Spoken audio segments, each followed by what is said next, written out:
And here we have it. Here we go for Dean Hoijsen. He becomes the first centre-back that Real Madrid signs for money, for ka-ching. The first money player, centre-back that we've signed since 2018. We have finally spent money on a player which I made very, very clear about 2 months ago. I made a video about it. If you haven't watched it already, go watch it. I made it very clear that Dean Hoijsen is someone that Real Madrid must sign for so many different reasons. And Xabi Alonso, of course, agrees with it. And that's why Real Madrid have activated the release clause and they've signed Dean Hoijsen for 55 million. Something we didn't even expect, because at one point we thought this team was broke, fam.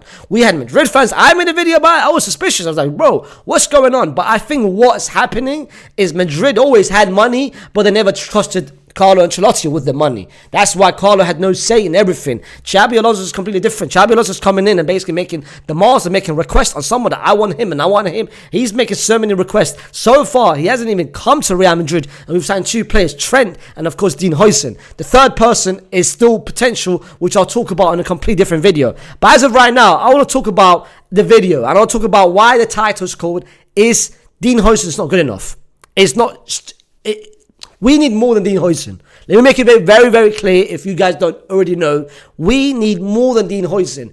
Dean Hoijsen is not fixing our centre-back issues, which I will now come to, because I have seen a lot of people, neutral, say, why do Madrid need Dean Hoijsen? They've got enough centre-backs.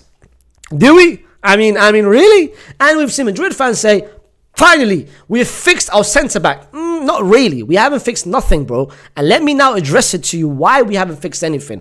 The right-back position is covered. The right-back position is all sorted. We've got Dani Carvajal and we've got Trent. For the first time in a very long time, the right-back position is fully covered, and I've got fully faith in not only Dani Carvajal and Trent Alexander-Arnold. The centre-back is the biggest issue, and I'll tell you exactly what I mean by that. First, we have Eder Militao. You all know him. He is coming off a two back ACLs. Not only his right foot, his left foot as well, bro. His knees are finito. Khalas. Those knees don't exist anymore. And it's very rare for a centre-back. Actually, forget rare. This has never happened before, where a centre-back is coming off a back-to-back ACLs on both knees, bro. So not only his right knee, his left knee is finished.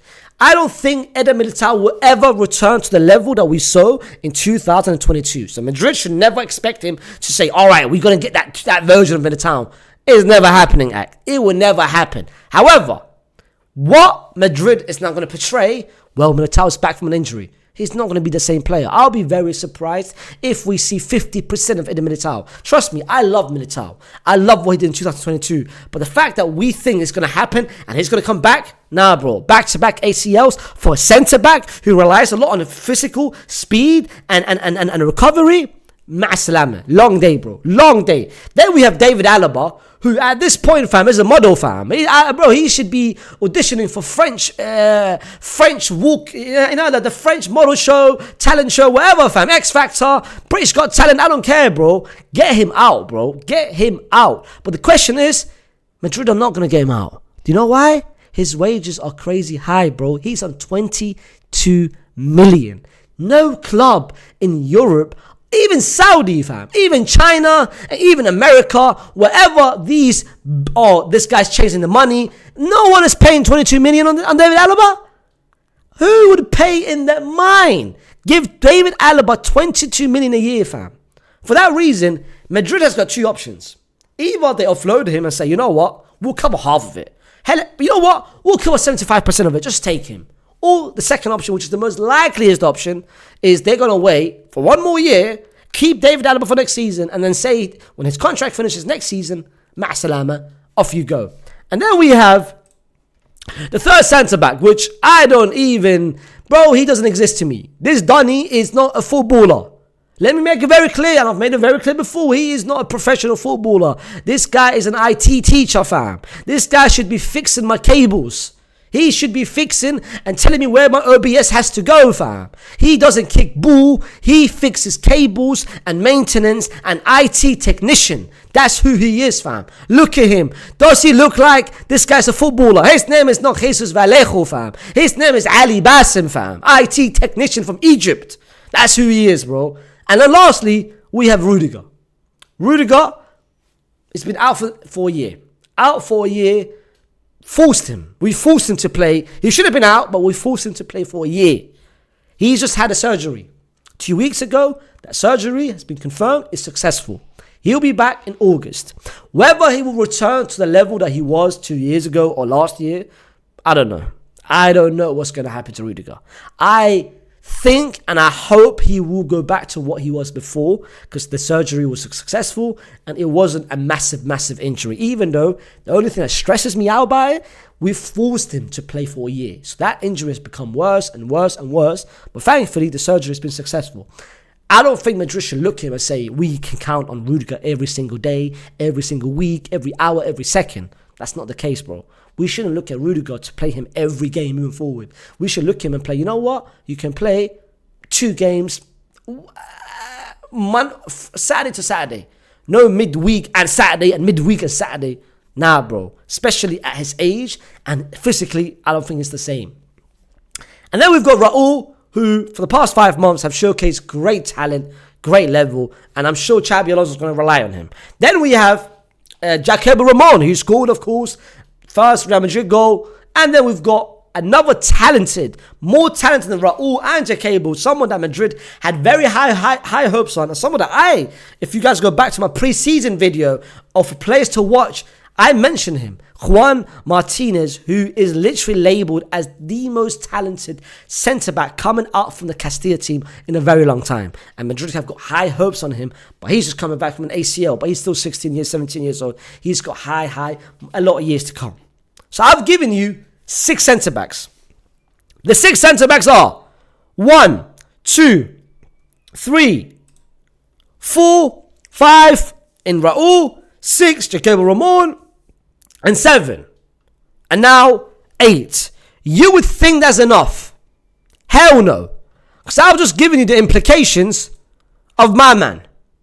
We can't rely on him, especially with back-to-back ACLs. I've given you the implications of David Alaba. We cannot rely on him.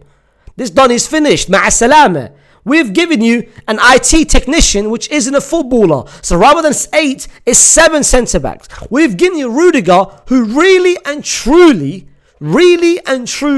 coming off of a surgery and a year of playing with injuries, making it worse. Then we've got Raul, who's been playing for only 5 months. Jacobo Ramon, who's only had 1 game, fam. And Juan Martinez, who we haven't seen, who's coming off from an ACL. So you're telling me those are the centre-back that we are trying to rely on for next season, of a manager who potentially could be playing 3 at the back or 2 at the back. Because I don't know if you guys have seen, Xabi Alonso came out before the game today against Mainz, and he mentioned the reporters asked him, are you going to be playing the exact same way you're playing at Leverkusen at Real Madrid?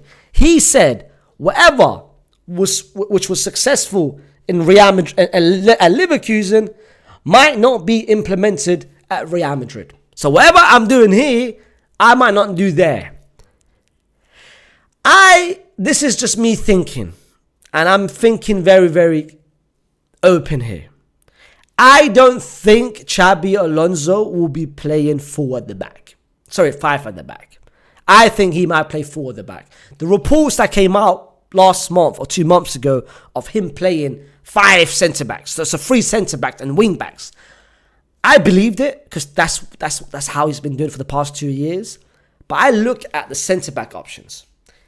If we have to play 3 at the back, that means getting Dean is not enough, as the title clearly states. We need more than Dean. Because if we're playing 3 at the back, that means we need more centre-backs. We need way more centre-backs. Because if we can count on Dean, that's it. Rudiger is the second most reliable. Raul is the third. So Raul, Dean, and Rudiger, that's top 3. Then this guy doesn't exist to me. This guy is a lot of question marks about him. And then we've got Juan Martinez, who's still young. Hasn't played a single professional game for Real Madrid, but we've got so many eyes on him. But he's coming off from an ACL. And then we've got Jacobo Ramon, who I don't think we're going to trust him next season. So if we're thinking of playing 3 at the back, bro, we need 1 more centre-back. We can't be rocking to next season playing 3 different tournaments with these centre-back options as a whole. unless he's thinking making Tchouaméni as a centre-back, which that was my original idea. I don't know if that's going to happen now because the reports are saying Tchouaméni will be relied next season a lot as a midfielder, not as a centre-back. So this is why I'm saying, if we are playing 3 at the back, and hell, even if we're playing 2 at the back, signing Dean Hoijsen is not enough. We need one more centre-back. But do I think we're going to get that? No, I don't think so. I think Madrid have only got Dean Hoijsen as a centre-back, and that's it. The next centre-back which they will sign, it's either a Saliba or a Konate. Because the reports of Konate is starting to be more and more with everyday passing that Madrid has basically watching Konate for the past year. Specifically between November and December, and ironically enough, that game was Madrid and Liverpool, where Liverpool beat us 2-0. And Konate had a very good game. So I think Madrid has got the eyes of Konate or Saliba. So I think the next centre-back that Madrid will sign is either one of those two, but it's not going to happen this summer. It's going to happen next summer, most likely, when David Alaba's contract finishes, and then we can replace the wages on a new centre-back and use that wages to pretty much add to the transfer value. So let's see what we're going to do next season. Put down in the comments what you guys feel about the Dean Hoijsen signing, whether you guys feel it's someone that Madrid needs, which is absolutely the case. And of course, let me know what you guys think about every single centre-back that Real Madrid has, and whether we are in a problem next season or whether we need more if Xabi Alonso does play 3 at the back. I will be making different type of videos for the next couple of weeks because the season is finally finished. Well, that's two more games to go. The first video I'll be making is the left back situation, because at the moment, as you guys can see, we've got Fran Garcia and we've got Faysal and Mendy. Do I want neither of them for next season? Hell no. Does Xabi Alonso want them for next season? Hell no. So I do expect a new left back to come next season. I'll be making a video who I want, because there's been reports on 2 different left backs, one at Benfica and one at Milan. And then I'll be talking about the midfield, because the reports are saying Xabi Alonso wants one more midfielder. So many different videos. Well, I'm going to do a season review. I'm going to do players to sell, players to keep, how I envision Xabi Alonso to play with his system, how the system is going to work. Expect a lot more content coming your way. Off season, baby, but we're still cooking. We're not leaving anywhere. We're not going anywhere. And it's not just Madrid. It's Barcelona as well. It's La Liga as a whole. I'm going to be doing La Liga content, team of the season, the new shows coming out tomorrow. Listen, a lot of content is coming your way. So if you haven't already subscribed to the channel. Because the goal at the end of this year, and I'm hoping before we start the season in August, I'll be on 100k, and I can't do that without you, man, showing support, without you guys showing love. So I appreciate all you guys showing love. I'll see you guys tomorrow with a watch along. The watch along is now back. There's still 2 games to go, but I'm gonna be doing a dual watch along where I'm gonna be watching Madrid and Barcelona at the same time tomorrow at 6 p.m. So be there. Peace.